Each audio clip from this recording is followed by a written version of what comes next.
So the first question is, what if I don't have customer reviews? Any advice on how I can get customers to review my business? So I think this is one of the most common challenges that any small local business would encounter. Right. They don't have much So reviews I'll yet. clarify the question though.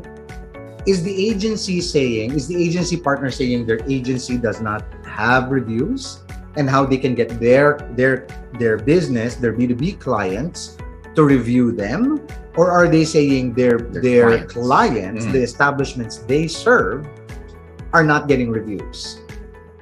I think it is their clients that are not getting reviews. So let's It's assume the small it's the latter, businesses, right? Okay. So you're an agency, you've got clients, and your clients are not getting reviews. How do they get reviews? I think first of all, your client has to educate their customers that they value reviews. First things first, let them know, let your customers know that their feedback matters to you, that their feedback, that you care about the feedback. Positive, right? Negative, it's all all good. Yeah. Just let them know you're a listening kind of business. It begins that way, right? And then two, make it easy. Make it easy because, with technology, our lives are supposed to be more convenient, but let's face it, we're busier than ever, right? We're busier than ever. It's never been harder to be a boss, a parent, a professional than today, right? And we thought the internet would turn like 8 hours of work into 2, right? Clearly, we found another way to deal with the other 6, right? So everyone's busy. And so the first thing is let people know you value the feedback, and then 2, find a way to make it easy for people to give you the feedback. Yeah. The moment you start that wheel, it's like a flywheel. The moment one customer gives you feedback, then it will be another, then it'll be another. You mentioned tablets earlier, point of sale. Yeah, like the one example I gave was have a tablet that's connected to the internet, have your clients log into their Gmail accounts and give you a review on the spot, right? QR codes. Yeah. We live in an age of QR codes. Right. It's so easy to generate a QR code on your establishment, and then tell them, hey, before you go, could you scan this QR code and I promise you 2 minutes to give me some feedback, right? Simple. Right. Thank you so much, Mr. Burns, for that very insightful answer. Now, something related to reviews again, since we're talking about local, and when you say local, it's almost synonymous to getting reviews on your site or on Google My Business. So, however, once we start garnering reviews and we receive negative reviews, how do we go about that? How should we be responding to negative reviews? Okay, Rames, you got one for this, or do you want me to take that? Well, for me, should you answer reviews? Yes, even negative reviews, especially negative reviews. Right, especially negative reviews. Earlier, you were talking about how you could potentially convert a detractor into a promoter. Right. But even more than that, though, you have to think of the optics of it as well, especially if you're responding to reviews on your business or your Google business profile, where everyone who goes on your profile can get to see your response. Or even on Facebook, right? Your Facebook page. Exactly. And if you're able to respond and really make the impression that you are a listening business, that you are a business that cares about feedback and will actually act on that, right? You can earn some fans, right? Because even me, if I were to go and see some, negative reviews, it's natural. Everyone gets negative reviews. But if I see a response and I thought, okay, that's pretty good. This is not up to our usual standard. We're so sorry this happened to you. Why don't we get in touch with us, and then we'll figure out what happened and how we can make it up to you. I'm sold, right? Yeah. And I know any business has a bad day. And so I've got a more practical solution, right? My more practical solution is an acronym. It's ALPS. ALPS. Actually, there's no S. It's just ALP. Okay. It's just that ALP doesn't make sense. So ALPS. Okay. So A, acknowledge the feedback that your customer is giving you. Right? No, the only bad feedback is the feedback not given. Acknowledge the feedback that they're given. Now, take note. It's not affirm. Right? It's not affirm. I went there and your salespeople gave me such a horrible experience. And the first mention you say is, I know, right? I've been hearing about, no. Do not affirm negativity, but acknowledge it, right? Acknowledge, offer to listen. This is the L. Mhm. Listen to your customer and let them know and the world know that you're a listening kind of business. Right. I want to hear more and I want to help. And then P is private message. Then take it privately. Do Mhm. not have an open discussion with your client in a private forum, Yes. right? But let them know, I want to help you solve it. Here's my email address. Hit me up and I'll personally look into it. You are listening and responding. Yes. So ALPS, right? Mhm. Private message. Yes. Right.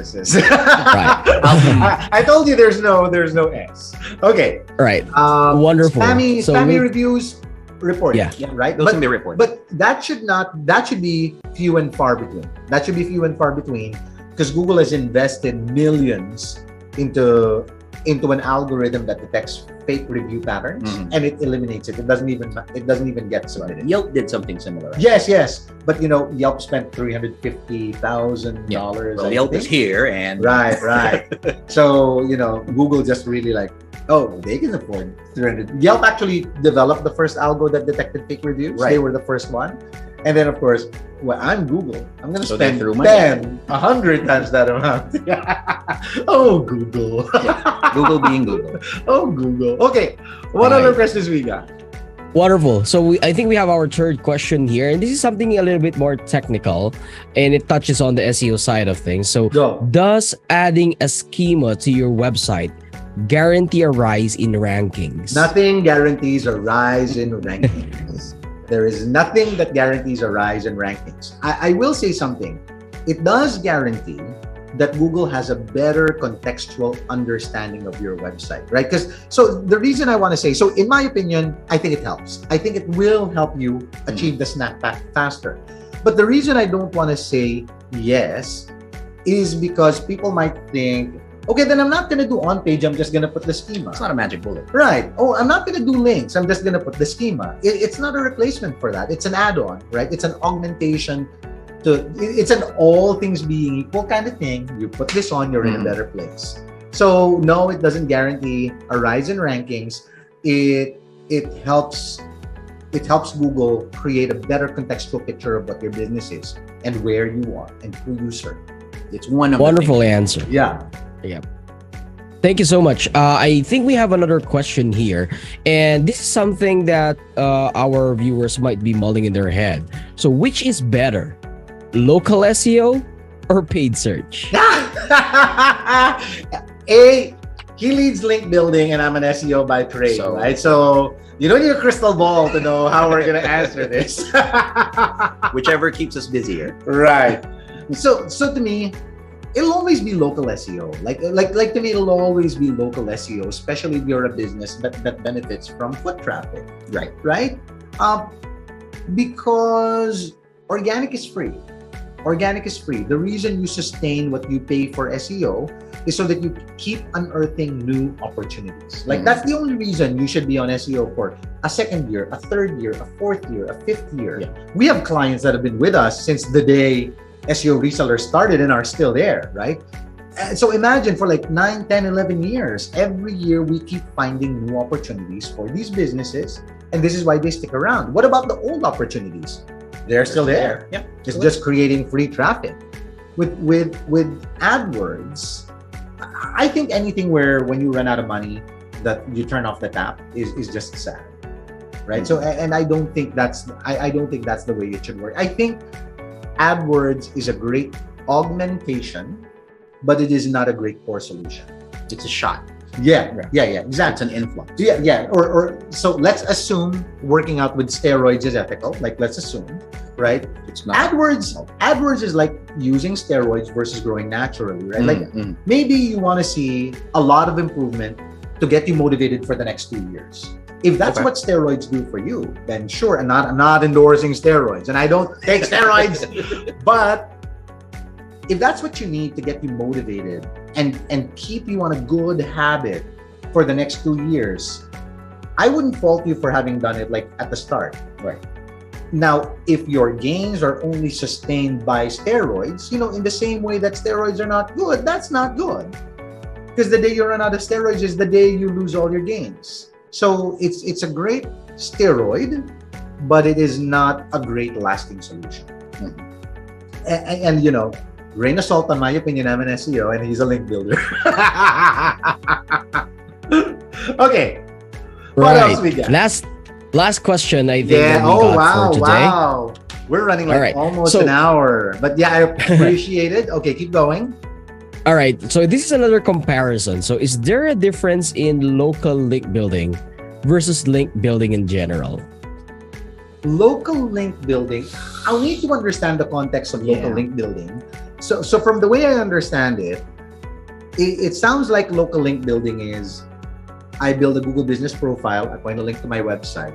I build a listing on Yelp, I Yeah. point a link to my website.